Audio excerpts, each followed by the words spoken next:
FM 91.3. Sisters are doing it for themselves. Yes, girl power. 909. Good morning. Wow. Okay. Okay, so in the studio today, we have Alderic Teo back with us. Welcome, Hello, welcome. thanks for having me back. Thank you so much. Yeah. You've kicked off a whole series where Singapore literally goes head-to-head bashing with Malaysia in the search for the best bak kut teh. Yeah, in fact, That's you right. just got back from KL last night. Yes. Oh my gosh, thank you so much for making it here this morning. That's crazy, man. Thanks for having me. It's Yeah. it's fun to be back here. So what's the differences, Singapore, Malaysia? The basic difference. Yeah. We start general. Obviously, there is the Teochew style and the Hokkien style. The Teochew is the pepper style that Singaporeans prefer. Yeah. The Hokkien is the herbal style that Malaysians prefer. And Okay. it's rumored to be the first bak kut teh, although there's a very extensive story behind it. Yes. Yeah, But that's Malaysia is so big, right? So Yeah. tell us, where did you go? You went to like 6 different regions or something. Yeah, so like we said, there's a lot of different versions of bak kut teh, and even the dry one that people normally miss out. So I want to find out for myself what are the differences between the both countries. So my Yes. scope was comparing 6 different regions or 5 different regions of Singapore with 6 different regions of Malaysia. Ah, okay. So I compared north, south, east, west. Singapore Central, I doubled it up twice because it's a more concentrated Yeah. area, and with Penang, Ipoh, Kuching, Johor, Kuala Lumpur, and Klang. Okay, so 6 regions Wow. in Malaysia. Yeah. Now, let's talk about the Singapore, the places that you've yes. gone to for bak kut teh, right? Yeah. Because, we want to know, this is most accessible to us. Yeah. The best in Singapore, where? The best in Singapore, okay, this is a tricky question Yeah. because we have to compare apples with apples. Yeah. I cannot compare the pepper variant with the herbal variant. Yeah. Okay, Yeah. so about pepper, because I love the pepper variant. Okay, I love the pepper variant Yeah. too, but every time I suggest it to one of my kids, right, she go, you go and drink pepper water for what? Oh no. Yeah, not. it's no. not pepper water, right? Oh, No. It's not. Okay. So give me the best pepper version of bak kut teh. Come. I want to speak on the pepper water thing for a bit. Okay. So yes. a lot of people say pepper water, right? Yeah. And that is actually the defining quality of a good bak kut teh. It has to be Because super peppery. it's not about pepper and herbal. So this applies for herbal as well. When it comes to a good bak kut teh, right? It is not a pepper soup or a herbal soup. Right. It is a meat soup first. 肉骨茶. Right. You must taste the meat. Yeah, If okay. in a bak kut teh, the first thing you taste is pepper or the first thing you taste is herbs, right? I defined it as a lousier bak kut teh. Fail. Okay. Because there's okay. not enough ingredients, not enough time to go into a good soup. If you Okay. have ever cooked soup before, you know It's time time. and ingredients and the concentration in the soup is the defining quality. Yeah, so they mask Yeah. it with a lot of these pepper and herbs, right? Yeah. To So- top up the taste. Your kid is not wrong in saying that pepper water is pepper water. Yeah. Just that particular bak kut teh might not be the most one. impressive. Okay. Yeah. Okay, so we're going to go on Facebook Live. If you want to find out where the best peppery bak kut teh is in Singapore, you have to join us there, okay? Good times. All right, come, give it Okay. to me now. Let's go. In Singapore, where can I find? I In also- your opinion, don't compare to Malaysia first, okay? We do Singapore. Okay. Come. I was afraid of this question coming in today. Because if you come here, this is what we're going to ask you. Yes. All And the I'm gonna- listeners are going to want to go to this place. And I'm going to try my best to deflect. Because the reason is this. I just did if you remember the last time we talked, right, I will do this roundup where I Yeah. revisit everything. Ah. So all of these verdicts are with me right now. Okay. And they have to be, or rather they are going live on coming Monday. I Okay, see. so that means they're going to watch you on Monday. Okay, so okay. I really want to say, but I cannot betray my YouTube audience by revealing it here first. okay. Of course, okay. I understand. All right. So Yeah, you yeah. got to go on Aldric's YouTube, okay, to I find hate out. to do this because it sounds On like I'm Monday. plugging my YouTube. No, but no, it's- absolutely. Go ahead. no. It's your channel. Come on. I'm sorry. So okay. What time does it happen on Monday? 9 p.m. 9 p.m. Monday 9 p.m.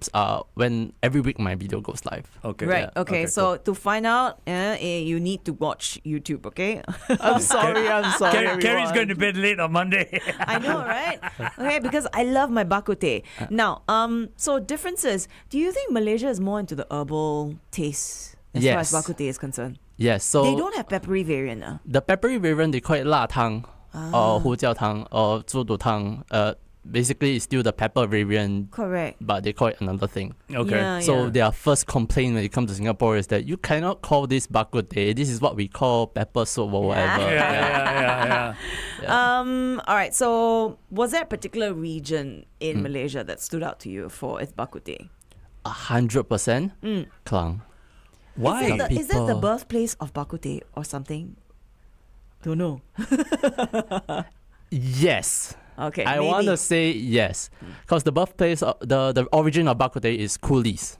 So back in the day, we have all these the workers. the workers, right? Yeah. They had to get something cheap and get something to sustain themselves. Yeah. Yeah. So what they would do is that they had no money, right? They were Yeah, really poor. yeah. So they would go to the butcher and then try to, get some free bones that they don't want. They throw it into a soup. And then the myth goes that when they were carrying all the goods all day, right? All these herbs, right, would drop out of the sacks that they were carrying around. And then so they would dump all these ingredients that they kind of like, piece together, right? Yeah. And then they put it into a soup. Yeah, and then They you just needed eat a it with mix. plain rice. Yeah. Yeah. So they needed herbs for TCM purposes, what we call 壮阳 and 补气. Yeah. Yeah. To strengthen your qi. The yang energy, the Yeah, okay. masculine No, I get it. energy. Yeah. The other. So basically, what it is.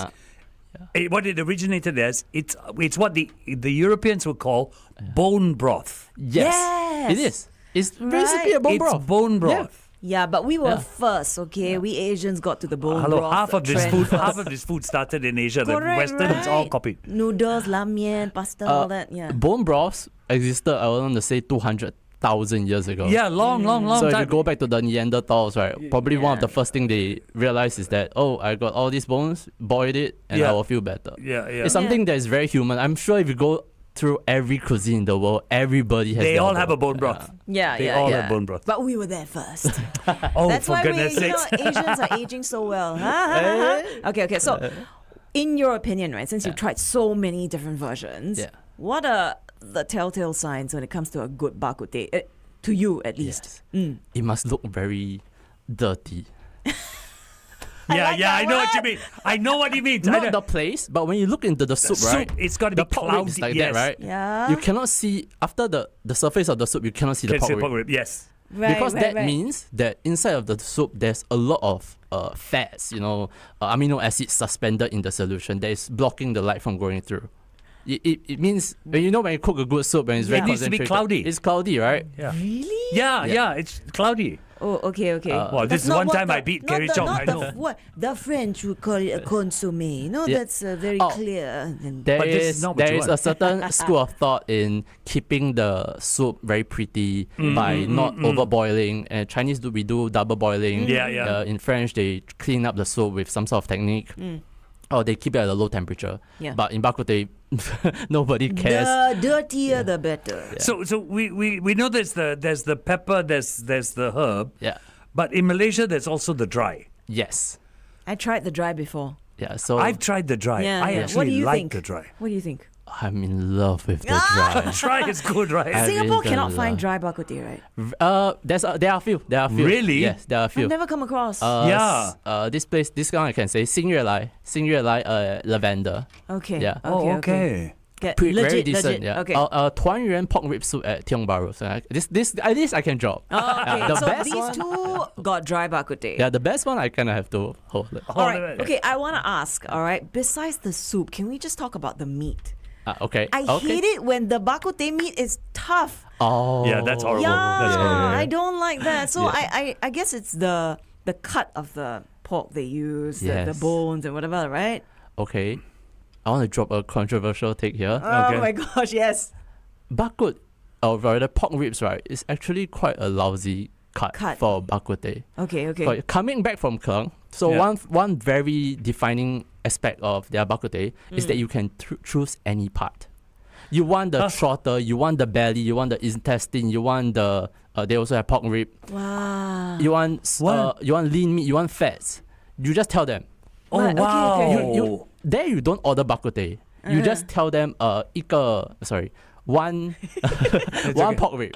Okay, Pork rib. Yeah. Because they only sell one thing. Yep. Right, right, With the right. varying cuts of meat. That's so cool. That's so good, man. Whereas like after that, right, I'm thinking like, wait, why do we all stick to pork ribs? Because Only, yeah. pork rib, in my opinion, is like glorified lean meat. It's Yeah. just lean meat on the bone. Yeah. Unless you're going for a really premium cut of pork rib. If not, it's pretty. So okay, so you're it's saying ordinary. you Yeah. would eat a bak kut teh if the broth or the soup was really kick ass, but Yeah. the meat is like, never mind, don't care. Yes. Is it? Yes. Okay, so your first like benchmark is the soup itself. Yeah. Well, the soup's got to be right for me. I sure. suppose. Otherwise cannot. Okay, aside from that, right? Besides the broth, the meat we talked about. What about? Do you take bak kut teh with tea? Oh. What is the deal 100%. here? Yeah, because when the first time I was introduced to bak kut teh, it came with the tea. Yes. And I've always thought, okay, now that's the way you're supposed to do it. Right. Yes. But not everywhere does it. Yeah, correct. Okay, this is one of the biggest things I learned on this series. And I'm not sure if I'm right, but I'm just gonna say it. Bak kut teh is not a soup dish. Bak kut teh is a meat dish. Okay. When you have tea with soup, right, it doesn't make sense. I'm not sure if you all can relate. Because Right. when you have liquids with liquids, right, Yeah. they just compete. Right. And then Yes. it to me, I describe it as like being in an onsen, but having a rain shower on top of you. Okay, I get that. I get that. Okay. So it's So- a meat dish that you eat with tea. Yes, it's only in Klang that when their meat, I have to describe Klang bak kut teh first. It's Yes. very, very concentrated. Okay. The broth, right, they give you very little, and the star of it is the meat. Like I said, you can choose the Yeah. meat that you want. Yeah. So it's only when you have that intensity of a dish, right, does that tea come and alleviate everything. I see. So the tea kind of cleanses your palate a little bit, is it? Very much. It So comes in. that is the Bingo. purpose of it. Yeah. I don't know if that is the purpose. I believe the original purpose back in the coolie Yeah. days is that they just love tea. It's a very heavy tea drinking culture back in the day. So wherever you kind of eat, you kind of drink tea Drink with tea. it. Yeah. But to me, I think the modern interpretation after being in Klang is that the tea only makes sense if you have something that rich. Yes, very Okay. concentrated, very gao. Okay, we're going to go back on air right now with Alderic, food hunter and home cook. Yeah. Donna Lewis here on 1FM 91.3. So been talking, okay, really interesting topic here on Bak kut teh with Alderic. Welcome back, of course. Hello. So Alderic has been on the hunt, okay, from Singapore to Malaysia. He did 6 regions in Malaysia looking for the best bak kut teh. And we were just talking about what makes a good bak kut teh. And very interesting take, right? Alderic says from Klang, the soup is actually a little bit, not There's more like a meat than full, there there's is more soup, yeah. meat and then soup, but the soup is very gao, very Yeah, they get concentrated. unhappy when you ask for more soup because it's very expensive to make the soup. If it's so right. if it's so flavorful, it needs to come from somewhere, right? and you're asking it for free. Liquid gold. Yeah. Liquid Right. gold. Yeah, So- liquid gold is the exact term. They should charge for it. No, then the tea. So his take is bak kut teh is a meat dish. It's not soup. So you take the tea because the broth is so gao, right? Yes. So to offset the Yeah, the The thickness, fattiness Okay. and the The richness of fattiness. it. So Carrie mentioned something. Home cook. Have you ever tried to recreate? Oh, I've cooked bak kut teh half a dozen times now already. Yes, but And now? after this trip, you're gonna so- try something different with your home For cook. sure. So when I cook at home, it's mostly the Teochew version. Yep, Right. yep. And I want to say, for those of you who have never cooked bak kut teh at home before, Yeah. it is the easiest thing to cook. What do you mean? You throw garlic, pepper, and pork in, Yeah. and then you wait for 2 hours, and then you see what happens. No, but you need the spice pack, All the right? spice Okay. pack. Oh. You can have the spice pack, you can have MSG, you can Yeah. tweak the amount of soy sauce that you want. Yeah. But as beginners, and I want to talk to everybody who has never cooked before, Yep. you throw these 3 ingredients in for 2 hours and you Yep. boil it, right? And you see the results. And then from then on, you'll get offended, right? When you eat lousy bak kut teh outside. Wait, what are the 3 again? Pork, Just pork, pepper, and garlic. You boil those 3, boil it to death, and then Yeah. you see what happens. Okay, You I'm see what gonna happens. ask you. Really? Really? So the pepper or herbal variant, what's your favorite? Okay, herbal. Really? I hesitate to call it herbal because Klang's version technically has herbs in it, and it also has pepper in it. But that Best of both worlds, right? so I would define Klang's version as a version on their own. What I would call true bak kut teh. But that's a very extended conversation in that. Yeah, but I like that they put in the pepper because sometimes I don't like it when it's too herby. Yes. Too much. It's too overpowering.